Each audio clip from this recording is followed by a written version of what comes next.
আসসালামু আলাইকুম। আজকে একটা গল্প শেয়ার করি। গত পরশুদিন আমাদের পরিচিত এক ভাই নতুন দোকান দিছে। আমাকে ফোন দিয়েছিল, ভাই একটু দেখা করে। তো গত পরশুদিন রাতে আমি ওনার সাথে দেখা করছি। উনি জানাইলো যে ভাই আমরা অর্গানিক আইটেম নিয়ে বিজনেস করতে চাই। তো আমার কাছে উনি আমাদের পণ্যের লিস্ট চাইছে, আমি দিছি। তো এরপরে উনি তেলের অর্ডার দিছে। আমি ওনাকে যেটা বলছি যে আপনি দেখেন নতুন মানুষ, আপনি এক কাজ করেন, আপনি অল্প করে নেন। আমরা যেটা করছি ওনাকে ১ কার্টন তেলেই দিছি, কিন্তু আমরা সব পদের পণ্য মিলাই দিছি। ৫ লিটার, ২ লিটার, ১ লিটার আর হাফ লিটার এবং ২৫০ সব মিলে একটা কার্টন মিলিয়ে গেছি।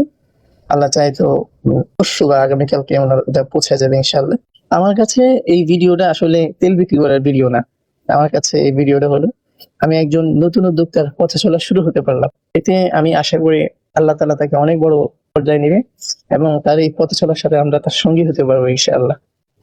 একটা প্রশ্ন রেখে শেষ করছি। আপনি যদি নতুন উদ্যোক্তা হতেন তাহলে কি দিয়ে ব্যবসা শুরু করতেন?